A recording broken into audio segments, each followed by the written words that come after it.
Queridos, é um privilégio poder conversar com você através dessa mensagem. Hoje quero conversar com você algo muito importante que se encontra no livro das Escrituras Sagradas segundo Reis. As 4 escolas que todo pai, que toda mãe, que todo líder precisa passar por ela. Essas 4 escolas fazem parte da formação espiritual que nós precisamos desenvolver na nossa jornada com Deus. O capítulo 2 de 2 Reis, ele trata uma história muito interessante. É o último dia de Elias aqui na terra. E a pergunta que eu faço agora para você é: o que você faria se hoje fosse o seu último dia aqui? Que escolhas você faria? Por onde você estaria? Como você viveria esse último dia seu? Elias escolheu fazer o seguinte, diz aqui o texto: quando o Senhor levou Elias aos céus, num redemoinho, aconteceu o seguinte. Então aqui agora o escritor vai descrever como foi que aconteceu o último dia de Elias aqui na terra. E diz assim a história: Elias e Eliseu saíram da cidade de Gilgal, e no caminho Elias disse: fique aqui, Eliseu, pois o Senhor me enviou a Betel. Eliseu disse: eu juro pelo nome do Senhor e por tua vida que não te deixarei ir sozinho. Então foram a Betel. Em Betel, os discípulos dos profetas foram conversar com Eliseu e disseram: você está sabendo que o Senhor hoje vai levar Elias para os céus? O seu mestre, separando-se de você? Respondeu Eliseu: eu estou sabendo sim, mas não falem nisso. Então Elias lhe disse: fiquem aqui, Eliseu, pois o Senhor me enviou à cidade de Jericó. Ele respondeu: eu juro pelo nome do Senhor e por tua vida que não te deixarei ir só. E foram juntos para Jericó. Em Jericó, os discípulos dos profetas também procuraram Eliseu e disseram a mesma coisa: você sabe que hoje Deus vai levar Elias para os céus, separando de você? Respondeu Elias: eu sei, mas não vamos falar sobre isso. Em seguida, Elias disse para Eliseu: fique aqui, pois eu vou agora atravessar o rio Jordão. E ele respondeu: Eliseu, eu juro pelo nome do Senhor e por tua vida que não te deixarei ir. E então ambos partiram. E 50 dos discípulos dos profetas os acompanharam por um período. E então, quando chegou às águas do Jordão, Elias pegou o seu manto, o enrolou e tocou as águas, e elas se dividiram, e então passaram em caminho seco. E então, depois que passaram, depois de atravessar, Elias disse a Eliseu: o que posso fazer eu em seu favor, antes que eu seja levado para longe de você? Então respondeu Eliseu: faze de mim o principal herdeiro do teu espírito profético. Dá-me uma porção dobrada do teu espírito. Esse pedido é difícil, disse Elias, mas se você me vir quando eu for separado de você, terá o que pediu. Do contrário, você não será atendido. Nesse dia, eu quero conversar com você sobre essas 4 escolas. 3 escolas, elas já existiam. Era a escola de Gilgal, a escola de Betel e a escola de Jericó. Mas a 4ª escola, que é do Rio Jordão, é uma escola prática da vivência com Deus. Essas 4 escolas, elas nos ensinam 4 importantes fundamentos na nossa formação espiritual. A primeira delas é a escola que está em Gilgal. Que escola era essa? Quem é Gilgal?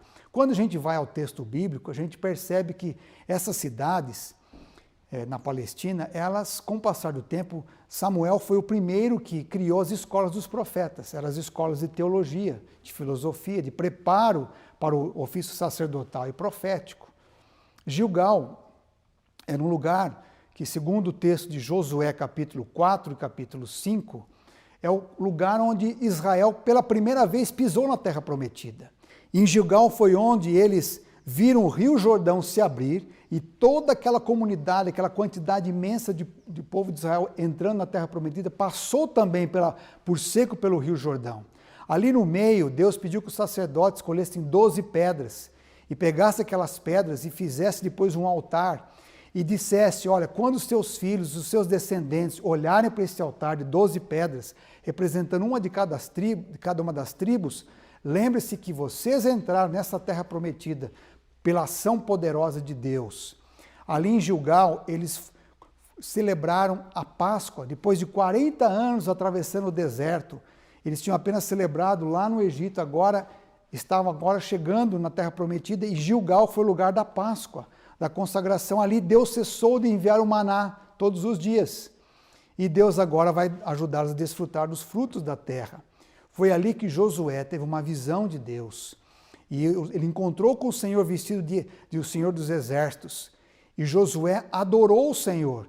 Ele reconheceu. Ali Deus pediu para ele tirar suas sandálias, que era um lugar santo. Ele tirou suas sandálias e se prostrou diante de Deus, adorando o Senhor.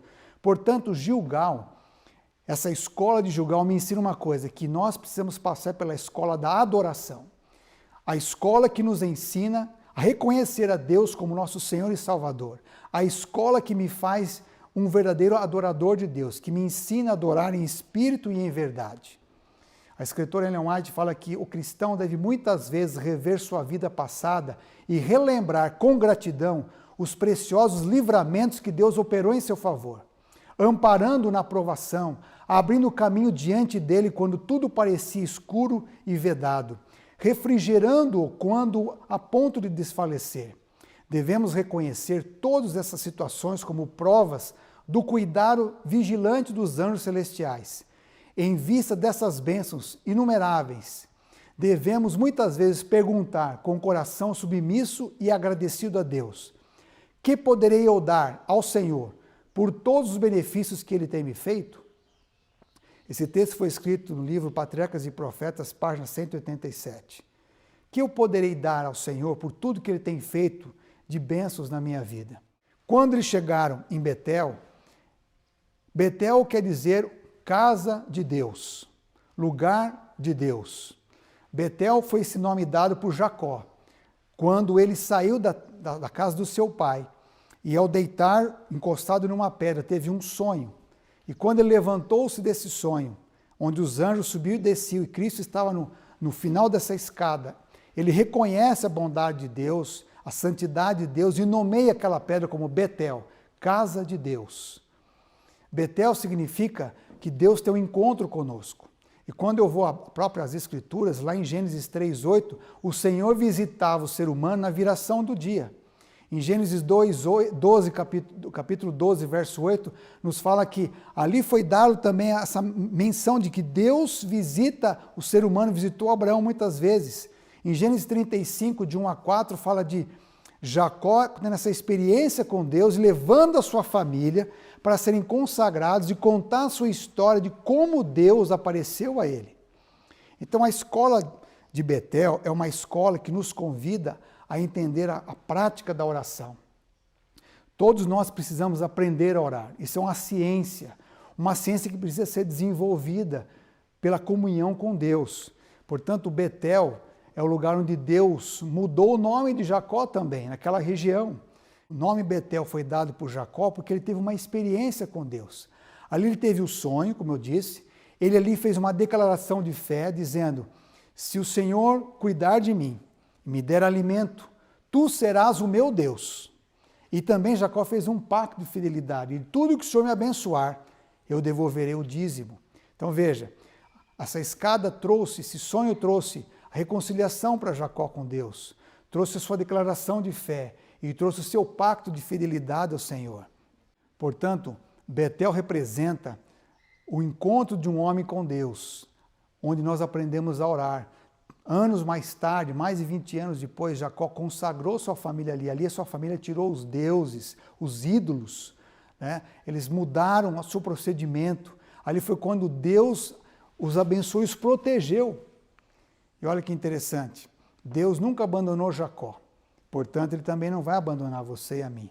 A misericórdia de Deus para com Jacó, estendida àquele servo errante, destituído de toda a confiança, o Senhor teve compaixão dele e revelou algo que Jacó mais precisava, que era um Salvador.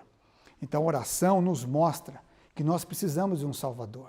A oração não é fazer com que Deus se abaixe até nós, mas Deus nos eleva até Ele. Deus nos faz seu amigo de volta, Deus reconcilia-nos com Ele. Portanto, uma tarefa importante para os pais é ensinar os seus filhos a orar. Uma missão importante para as mães é orar com seus filhos, por eles e com eles. Essa é uma missão importante de todos nós, do líder. Eu tenho feito um trabalho de visitar prefeitos, tenho mostrado para os prefeitos das cidades, como líder da sua cidade, que além de cuidar da área administrativa, assim por diante, o prefeito é como um pastor também. Ele é responsável por orar pelos habitantes dessa cidade, por querer o bem dessas pessoas. Então, todos nós, como líderes, precisamos passar pela escola da oração. A terceira escola era a escola que estava em Jericó. Jericó é uma palavra, uma cidade muito importante para Israel, porque foi a primeira cidade conquistada. Jericó estava na abertura dessa entrada para a Terra Prometida. Um povo gigante habitava nessa cidade, mas ela foi conquistada pelo poder de Deus. Jericó é uma demonstração clara de que Deus queria salvar toda aquela região, mas aqueles povos rejeitaram a Deus. Mas aqueles que creram no Senhor foram salvos, e por isso que a cidade de Jericó, ela fala da graça manifestada de Deus. Por isso que quando falamos da escola de Jericó, falamos da escola da graça. A escola que mostra que nossa dependência plena de Deus, que a salvação é exclusivamente um ato salvífico de Deus. Quando eu leio na Bíblia Josué capítulo 6, a gente vê as conquistas de Deus, e começa pela cidade de Jericó. Veja as orientações que Deus deu nesse capítulo, que os israelitas deveriam se organizar e rodear a cidade uma vez por dia, durante 6 dias. E no 7º dia, rodear 7 vezes. Uma casa nas muralhas da cidade era a casa da moça Raabe, que viveu muito tempo da prostituição. Mas ela creu que Deus estava agindo ali. E ela disse para os espias, lembre-te de mim. E eles disseram, coloca esse cordão escarlate, essa cor bonita, deixa esse cordão para o lado de fora da sua casa. E todos que estiverem dentro da sua casa serão salvos. E foi naquele dia em que a cidade caiu, em que a sua população foi destruída, devido à consequência dos seus pecados, que Deus salvou Raabe e a sua família, os seus pais e todos que com ela estavam na sua casa. A casa que um dia tinha sido uma casa de prostituição, tornou-se uma casa de salvação. É interessante que a história de Jericó é uma história que nos traz muitas lições. O respeito com as coisas sagradas, com a ordem de Deus, com a arca, a reverência, a obediência à orientação de Deus, rodear a cidade 6 dias e no 7º 7 vezes. O tempo da espera, de confiar que Deus está agindo, mesmo quando o nosso olhar parece que nada está acontecendo. E é interessante que há um contraste entre Raabe e Acã. Enquanto Raabe, uma grande pecadora, uma mulher destituída de honra no seu povo, ela aceita a graça de Deus e é salva. Entre o povo de Deus tem um homem chamado Acã, que cobiça as coisas da cidade, que rouba objetos dessa cidade, prata e ouro e vestimentas babilônicas. E ele vai morrer, ele, a sua esposa e os seus descendentes. Enquanto Raabe e sua casa é salva, Acã e sua família é destruído. Um mostrando o que é a graça de Deus e outro mostrando o que é a desgraça. Viver afastado da graça de Deus. Portanto, Jericó é um símbolo da graça de Deus, do desejo de que nós podemos desenvolver em servir a Deus e oferecer as primícias das bênçãos que Ele tem oferecido para nós. Eu tenho um pensamento que eu gosto muito que diz assim, enquanto houver arrependimento no coração do ser humano, haverá perdão no coração de Deus. Então, quando Elias e Eliseu saíram de Jericó, com essa experiência da importância da adoração, da oração e da graça, nós agora vamos encontrar uma história muito interessante, que os dois chegam com um grupo de jovens junto ao Rio Jordão. E ali Elias não tem nenhuma embarcação para atravessar, mas ele tem a unção do Espírito Santo em sua vida. Ele tira o seu manto, toca a água e o rio se abre. E os dois caminham. E quando chega do outro lado, ele diz para Eliseu, que tipo de favor eu poderei dar a você? O que você deseja receber de mim antes que eu seja tomado? E aqui é maravilhoso esse pedido de Eliseu. Eu quero que o Senhor me reparta uma porção dobrada do teu espírito. Como diz aqui a nova versão internacional, o que eu quero, respondeu Eliseu, faze de mim o principal herdeiro do teu espírito profético. O comentário bíblico adventista, ele diz o seguinte, que esse pedido de Eliseu significava o pedido da porção da propriedade de um pai que devia ser dada ao filho mais velho. Seria o presente, a herança do primogênito, conforme Deuteronômio 21, verso 17. Então, ele pediu não uma herança material, ele pediu que ele pudesse ser reconhecido como um profeta e que Deus pudesse usá-lo poderosamente e fazer essa obra no espírito, na força, nas convicções de Elias, fazer a diferença no seu tempo. E é interessante que a Bíblia mostra que 7 grandes sinais de Elias, e ela mostra o dobro desses sinais na vida de Eliseu. Inclusive diz a história sagrada que até mesmo depois de morto, Eliseu enterrado, colocaram uma pessoa naquela cova, e quando o seu corpo imune tocou os ossos de Eliseu, essa pessoa ressuscitou. Para você entender que Eliseu foi coroado por Deus com essa bênção. E diz a história que quando ele viu Elias sendo tomado num carro de fogo, um redemoinho levando Elias para o céu, ele disse: meu pai, reis e cavaleiros. E quando Elias soltou o manto, ele se agarrou àquele manto, rasgou o seu próprio e usou aquele manto agora como um símbolo de que Deus estava com ele, que o favor de Deus estava com ele. E a prova disso foi quando Eliseu chegou junto ao Rio Jordão. Agora, quem era ele? Será que Deus iria de fato responder o seu pedido? E ele diz: onde está o Deus do meu senhor Elias? E quando ele toca ao rio, ele se abre. E ali mostra que Deus reconhece Eliseu como seu profeta. Isso nos mostra o seguinte, que quando nós passamos pela escola da adoração, da oração, da graça de Deus e da missão, nós temos essa missão a cumprir na terra. E ela acontecerá quando eu saio para servir, quando eu compartilho, quando eu vou em direção das pessoas. A promessa do Espírito Santo não é limitada a algum século ou raça. Jesus Cristo declarou que a divina influência do seu Espírito estaria em seus seguidores até o fim. Desde o dia do Pentecoste até o presente, o Espírito Santo Confortador tem sido enviado a todos os que se rendem inteiramente ao Senhor e ao seu serviço. Portanto, saia hoje para servir, faça o bem, deixe o Espírito Santo orientar você. Seja um verdadeiro adorador, seja alguém que ora, que ande com Deus, seja uma pessoa que promove a graça, que faça com que o mundo abandone a desgraça e possa ser acolhedor com as pessoas. E lembre-se, Deus tem uma missão na terra, salvar esta humanidade. E nós podemos participar dessa missão, saindo para servir.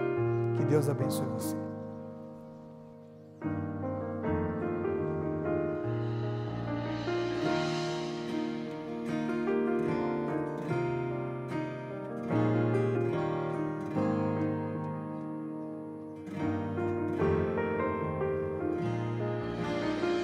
Tua missão nunca entendi. Por interesse eu quis te seguir, mas tu me aceitabas e me amavas mesmo assim. Eu quis lutar, quis te proteger, pois de tua glória, de teu poder eu duvidava. E tu me amavas mesmo assim. E agora ao ver as marcas em tuas mãos, enfim eu compreendi que me amas e não vês o que eu sou, mas o que eu posso ser, e me fazes caminhar contigo sobre o mar. Tão indigno, tão pecador, tão inseguro, mas agora eu sei, ainda assim me ama.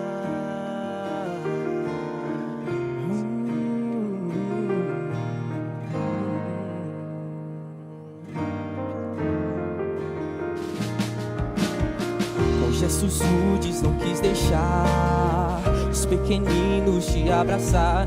Eu só pensava em mim, mas tu me amavas mesmo assim. Tua agonia eu ignorei, neguei teu nome, te amaldiçoei, tu só me olhavas e me amavas mesmo assim. E agora ao ver as marcas em tuas mãos, enfim eu compreendi que me ama não vês o que eu sou, mas o que eu posso ser. E me fazes caminhar contigo sobre um mar. Tão indigno, tão pecador, tão inseguro, mas agora eu sei. Ainda assim me amas e me concedes um novo nome, e me confias o teu rebanho, e me falas com amor, meu filho amado, pois sobre ti edificarei e maravilhas em ti farei. Sim, agora posso ver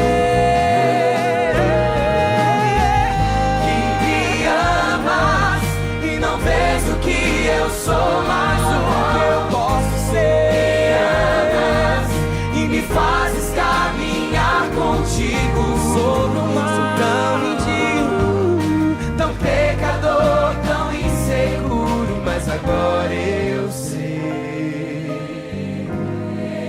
que ainda assim me amas.